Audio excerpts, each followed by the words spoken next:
السلام عليكم ورحمة الله وبركاته. ازيكم حبايبي؟ عاملين ايه؟ يا رب تكونوا بخير وفي صحة وسعادة وهنا، اللهم امين يا رب العالمين. النهاردة بإذن الله تاني سلسلة من الفيديوهات الجديدة اللي بعد غياب طويل جدا طبعا. ان شاء الله بإذن الله مش هنغيب مع بعض تاني. ما بالكم بقى لما الصعيدي يتكلم بعشقه عن الجزائر؟ ما بالكم بقى بجد، يعني حاجة يعني ملهاش وصف. ونتكلم بقى عن الصعيد والصعيد الجواني، حاجة تانية. لما بيعشقوا حد بيعشقوه من القلب. دي حاجة بصوا معروفة بالنسبة للصعايدة. أنا صعيدية وبحب الصعايدة. نسمع بقى الفيديو الجميل ده. والصعيدي بيتكلم عن الجزائر بحب، بكل حب وكل عشق وكل امتنان لأهل الجزائر. وقد ايه الكلام الجميل اللي بيقوله، يعني يخش القلب والروح والعقل. وعايزه اقول لكم بجد هو بيتكلم، او بمعنى اصح وصل احساسنا جميعا عن اهل الجزائر. يعني انا واحده من الناس لا يمكن اعرف اتكلم الكلام اللي بيقوله. انا اي نعم صعيديه، بس ما اعرفش اقول الكلام اللي هو بيقوله بصراحه. يعني هو فعلا من، يعني اما تسمعوه هو بيتكلم عاشق عاشق عاشق من عشاق الجزائر. فعايزاكم تسمعوا الفيديو، ويعني عايزه اقول لكم اعلى بقى لايكات، اعلى اشتراكات، اعلى مشاهدات. خلوا القناه تعلى ليكم وبيكم باذن الله. يلا نشاهد مع بعض الفيديو. تحية من القلب لشعب الجزائر. أنا عمري ما قابلت حد من شعب الجزائر، ولكن من خلال البرنامج ده أحس أنهم ناس راقيين وناس متعلمين. من خلال الرسائل بتاعتهم، رسائل راقية، رسائل ناس فاهمة، رسائلهم كلها يعني ترفع من روحك المعنوية. تحيات لشعب الجزائر. عمري ما قابلت واحد جزائري على الحقيقة، ولكن من خلال البرنامج ده اتعرفت على شعب راقي، شعب متعلم، شعب عربي أصيل. تحيات لشعب الجزائر، ونفس الفيديو ده يوصل لكل جزائري وجزائرية. تحياتنا لكم، ولا تنسوا الصلاة على خير البشر محمد بن عبد الله. بمسي وبصبح على أرجل وأجدع شعب في العالم، الشعب الجزائري اللي طول عمري هفضل لحد ما أموت. أقسم برب الكعبة ما بعرف أحب حد غير الجزائر، لأن الناس دول رجالة. الناس دول عمرهم ما بيستقلوا من حد. الناس دول عمرهم ما بيتنمروا على حد. الناس دول بيحترموا أي بني آدم خلق ربنا. الناس دول كشعب بيحترموا بعض. كل ما هو جزائري هو جميل، كل ما هو جزائري هو راجل فحل. زي ما بيقولوا بالهضرة الجزائرية، راجل فحل، يعني راجل زي ما الكتاب قال. ناس عمرهم ما بيستقلوا بحد، بيعاملوك على راجل، لا على شكلك ولا على لونك ولا على اسمك ولا على بلدك. لما بتعيش في الجزائر تعرف يعني ايه رجولة، تعرف يعني ايه الواحد بيرضى بأقل حاجة هو عايش بيها، عمره ما بيحتاج لحد.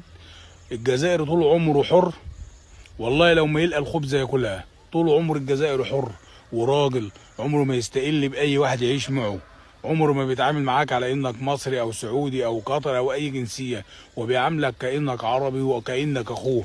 لما بتعيش في الجزائر عمرك في يوم من الايام ما بتحس انك غريب، لانك انت بتحضر معاهم كل مناسباتهم، بتعيش معاهم يومهم الطبيعي. عمر ما حد بيقول لك ده مصري وده سوري وده سوداني وده. كل الناس في الجزائر بتعاملك على انك ابن البلد.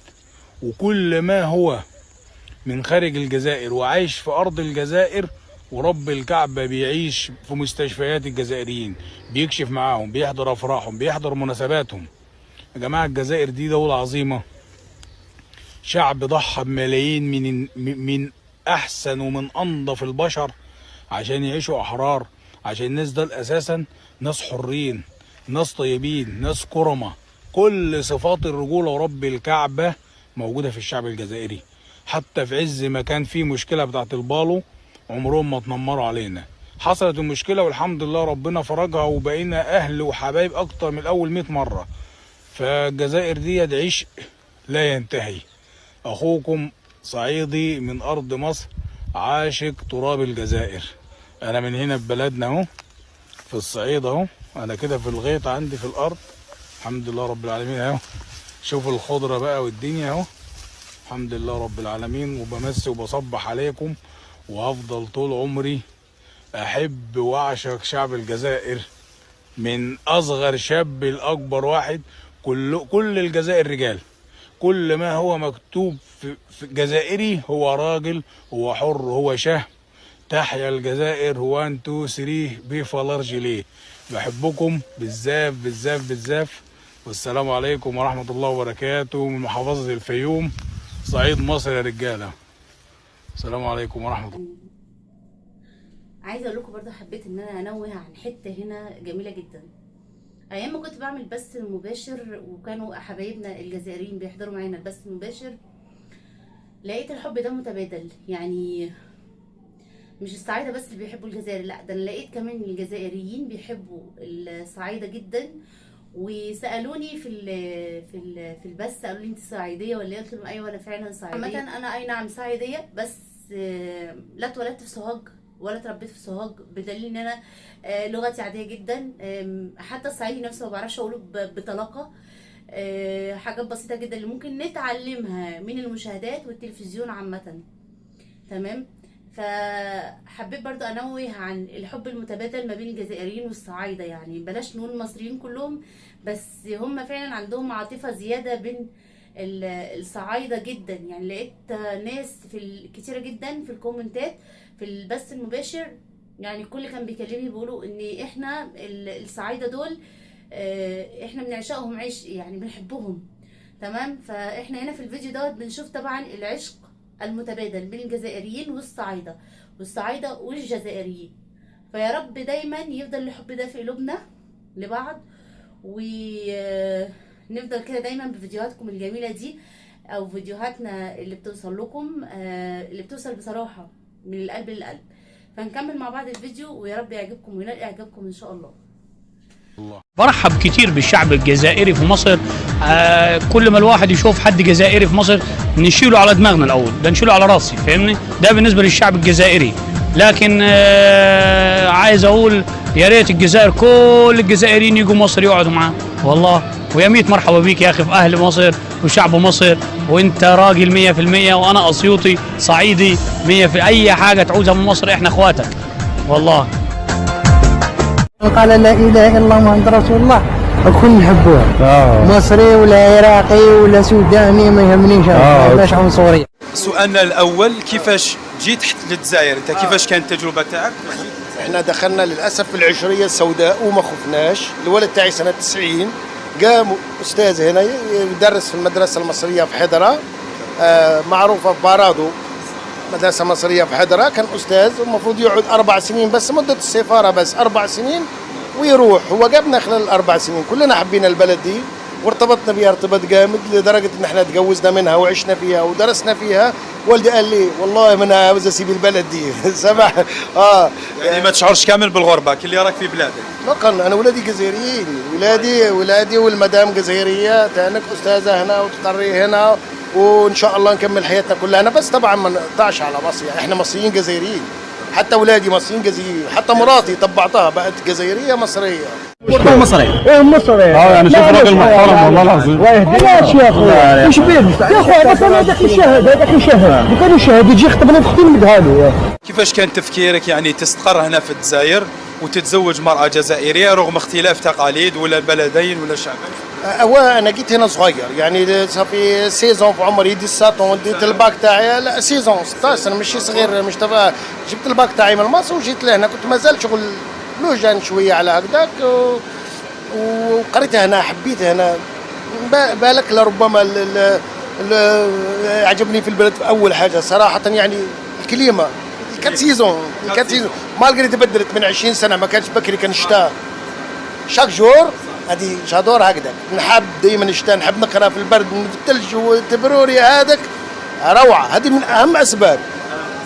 ثانيا المونتاليتي الجزائريه والطيبه تاع الجزائريين، المدفونه، هي طيبه مدفونه بالداخل ما يعرف لهاش الا الواحد براني. ليبه اقسم بالله من اطيب الشعوب. شفناك تجيد الدرجه الجزائريه، اللهجه الجزائريه. نقدر نهضر لك بالجزائريه كوم لي زالجيريا.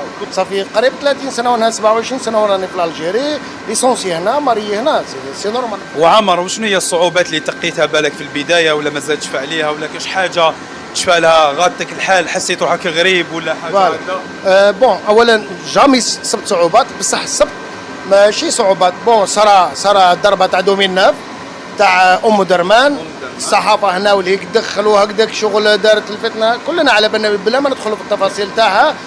هذه شغل ما غادتني عمري برك، بس على بالك الشعبيين ما يستاهلوش هذا الشيء، على جال كما يقول الجزائريين الجلد المنفوخ، على جال كره قدم.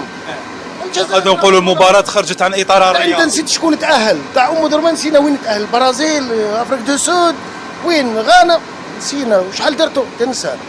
صافي حب يقول مش كره قدم اللي تفرق، وخاصه والله العلي العظيم اغلب لي زالجيريا هنا كاين كلهم راحوا مصر، قال لك المصريين طيبين، بس ما تشوفليش احمد شوبير وما تشوفليش الاعلاميين تاعنا وما تشوفش هذا كله في السلطه، هذوك الهرم هذوك يخدموا ديرك مع البرادروات تاع السلطه. انت شوف لي الشعب، قول لي الشعب هكذا، الشعب والله العظيم غير الجزائريين كي يروحوا لمصر مرحب بهم، نورمال، بالعكس يجوا يشكروا لي، يقولوا احنا ما كناش على بالنا باللي هكذاك ومنا ومن هيك. صافي الشعوب ما. وطبعا كده نقدر نقول الفيديوهات خلصت، الفيديو ده معانا خلص، مش الفيديوهات خلصت، الفيديوهات عن الجزائر عمرها ما بتخلص. الفيديو ده فعلا بين لنا قد ايه الحب المتبادل بين الصعايده والمصريين، لان هما في الاطباع واحده، الكلمه كلمه واحده، عندهم مصداقيه جدا وعندهم وعود، يعني الناس لما بتوعد بتوفي. عايزه اقول لكم فعلا انا صاحبت من الجزائر ناس طيبه جدا، عندي حياتي بالدنيا وما فيها. عايزه اقول لكم اختي حبيبتي بتبقى مهمومه لهمي، زعلانه عشاني في كل شيء. ما بالكم بقى لو قريبين لبعض هنبقى عاملين ازاي؟ احنا بعيد عن بعض وبيننا وبين بعض بلاد، بس لو قريبين هنبقى عاملين ازاي مع بعض. فكل اللي اقدر اقوله لكم يا رب نفضل دايما في الحب المتبادل دوت، ويفضل دايما الوطنيين محبين جدا لبعض وما يفرقهم ابدا اي حاجه وحشه عن بعض. وبكده اقدر اقول لكم اسيبكم في رعايه الله. السلام عليكم ورحمه الله.